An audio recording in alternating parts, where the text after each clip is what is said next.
योगी आदित्यनाथ खाली हिंदू मुसलमान उनको करना है। यूपी में तरक्की हो रहा है और बिहार हम लोग पीछे जा रहे हैं तो ये लोग मजा ले रहा है। 6 तारीख को बिहार में बदलाव कीजिए, नई सरकार बनाइए ताकि आपको अपना घर परिवार गांव छोड़कर बाहर नहीं जाना पड़े। सही जो राजद वाला है बूढ़ा शेर सब है, जैसे ही आप इसके लालच में पड़ के वोट दीजिएगा जीत कर आएगा तो लूट मार अपहरण हत्या इसके अलावा ये सब कुछ नहीं जानता है। अगर बिहार में व्यवस्था नहीं बदली तो निश्चित तौर पर उनको अगले 10-15 दिन में वापस जाना पड़ेगा और वहीं गुजरात में, तमिलनाडु, दिल्ली, बॉम्बे की फैक्ट्रियों में जाकर जो नरक का जिंदगी लोग जी रहे हैं उसी में फिर से उनको अपनी जिंदगी शुरू करनी पड़ेगी। लेकिन अगर लोगों ने यहाँ जो बात पिछले 3 साल में बताई गई है, अगर लोगों ने यहाँ पर बदलाव किया, जन स्वराज की व्यवस्था बनी, तो जो बच्चे भी लौट कर आए हैं, जो युवा साथी भी लौट कर आए हैं, उनको वापस जाने की जरूरत नहीं है। उनके लिए यही बिहार में 10, 12, 15 हजार रुपए के रोजी रोजगार की व्यवस्था 14 तारीख के बाद जन स्वराज की अगर व्यवस्था बनी तो जो भी युवा छठ में घर आया है उसको वापस जाने की जरूरत नहीं है। उन सारे युवाओं से अपील कर रहे हैं कि आप अभी कहीं वापस मत जाइए, चुनाव के तक यहाँ रहिए। जैसे प्रशांत किशोर ने गली गली गांव जाकर लोगों को बताया, समझाया है, आप भी अपने गांव में प्रशांत किशोर बनिए। अपने परिवार का, अपने दोस्त का, अपने गांव के सभी साथियों को बताइए कि इस बार बिहार में जाति पर नहीं, हिंदू मुसलमान बनकर नहीं, 5 किलो अनाज के लिए नहीं, 5-10 हजार रुपए के लिए नहीं, सिर्फ और सिर्फ पढ़ाई और रोजगार के लिए वोट पड़ना चाहिए, बदलाव के लिए वोट पड़ना चाहिए। और अगर बिहार के बच्चों को उनकी पीठ से मजदूरी का बोरा हटाना है तो सबको स्कूल के बस्ता छाप पर वोट देना है, तभी बिहार में सुधार होगा। और अगर लोगों ने फिर गलती किया, फिर वही लालू के डर से नीतीश और नीतीश के डर से लालू को वोट दिया, तो जितने बच्चे अभी छठ में आए हैं 10 दिन के अंदर चुनाव खत्म होगा, फिर उनको बस में, गाड़ी में, ट्रेन में जानवरों की तरह बैठकर वापस जाना पड़ेगा।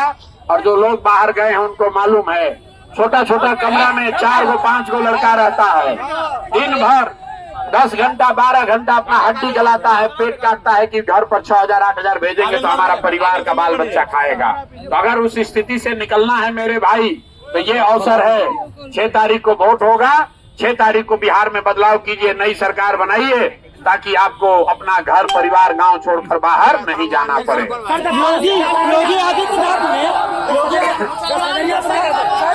योगी आदित्यनाथ ने कहा है कि बिहार में पलायन के मुद्दा में प्रगति हो रहा है। योगी आदित्यनाथ ने अगर ऐसा कहा है कि बिहार में पलायन मुद्दा नहीं है तो योगी आदित्यनाथ न बिहार आए हैं, न बिहार के लोगों का दर्द उनको समझ में आ रहा है। बिहार के हर गांव से, बिहार का कोई ऐसा गांव नहीं है जहां से 100, 50, 200 लड़के अपना घर परिवार छोड़कर सालों भर पूरे देश में जाकर मजदूरी नहीं कर रहे हैं। तो योगी आदित्यनाथ अगर कह रहे हैं कि बिहार से पलायन नहीं हो रहा है तो बिहार का एक आदमी भी उससे सहमत नहीं होगा। योगी आदित्यनाथ खाली हिंदू मुसलमान उनको करना है। यूपी में तरक्की हो रहा है और बिहार हम लोग पीछे जा रहे हैं तो ये लोग मजा ले रहा है। दूसरी बात समझिए, ये दूसरे राज्य से जो लोग नेता आते हैं, अमित शाह बोले कि बिहार में फैक्ट्री नहीं लग सकता है क्योंकि बिहार में जमीन नहीं है। तो मेरे भाई, ये लोग चाहते हैं कि फैक्ट्री लगे गुजरात में, अब बिहार का बच्चा जाकर गुजरात में 10-12 हजार में मजदूरी करता रहे। गुजरात का आदमी बनेगा फैक्ट्री में मालिक, अब बिहार का बच्चा बनेगा फैक्ट्री में मजदूर। तो बिहार के लोगों को तय करना है कि भैया आपको गुजरात में फैक्ट्री चाहिए कि आलमनगर, मधेपुरा, बिहार में फैक्ट्री चाहिए। तो बिहार में फैक्ट्री चाहिए तो सब लोग जगिए और इस बार लालू, नीतीश को, मोदी को यहाँ से किनारे कीजिए, नई व्यवस्था बनाइए, तभी बिहार में रोजगार होगा, पलायन बंद होगा। जन स्वराज ने 100 वादा नहीं किया है, लेकिन एक वादा पक्का किया है कि जन स्वराज का व्यवस्था बना, पलायन बंद, यहाँ से कोई आदमी बाहर 10-12 हजार के लिए मजदूरी करने नहीं जाएगा। महिला का 10,000 पर क्या करते हैं? महिलाओं को 10,000 पर उसमें भी सर आपके भाई, आप हिंदू हैं या मुस्लिम, अगर बिहार में रहते हैं तो क्या मुसलमानों के बच्चे बाहर मजदूरी करने नहीं जा रहे हैं?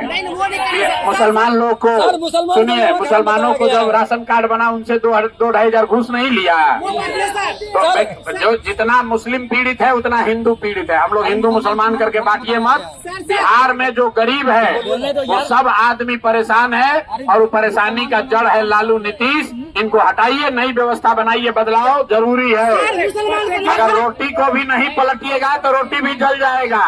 यहाँ 25 वर्ष से एक नेता बैठा हुआ है, उसको हटाना है कि नहीं हटाना है? लोगों से पूछिए। सबको बदलाव चाहिए कि नहीं चाहिए भाई? बदलाव चाहिए ना?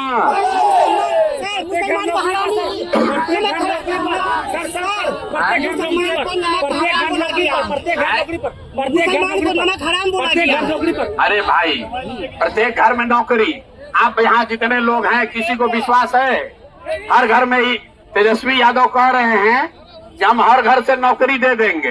अब जरा सुनिए, इनके माँ बाबूजी यहाँ पर मुख्यमंत्री थे तो पूरा बिहार देखा। 15 साल में बिहार को लूट लिया। आदमी को तो छोड़िए, जानवर का भी चारा खा गया है। आदमी का छोड़िए, जानवर का भी चारा खा गया।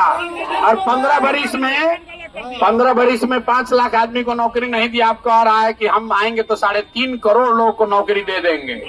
तो ये बूढ़ा शेर का कहानी सुने हैं? शेर बूढ़ा हो जाता है। कहानी में बताया जाता है कि बूढ़ा शेर सोना का कंगन लेकर बैठता है इस चक्कर में कि कोई राहगीर, कोई रास्ता चलने वाला आदमी सोना के कंगन के लालच में आएगा तो उसको खाएंगे। तो ये जो राजद वाला है, बूढ़ा शेर सब है। जैसे ही आप इसके लालच में पड़ के वोट दीजिएगा, जीत कर आएगा तो लूट मार, अपहरण, हत्या, इसके अलावा ये सब कुछ नहीं जानता है। तो कोई आदमी अभी लोग के चक्कर में पड़ने वाला नहीं है। अब लालटेन का जमाना खत्म हो गया। लालटेन का जमाना नहीं चाहिए भैया। अब हम लोग को स्कूल का बस्ता चाहिए। जब तक बच्चों के लिए पढ़ाई नहीं होगा तब तक बिहार में सुधार नहीं होगा। और जितने लोग यहाँ आए हैं सब आदमी संकल्प लीजिए, जो छठ में घर आया है इस बार बाहर वापस नहीं जाना है।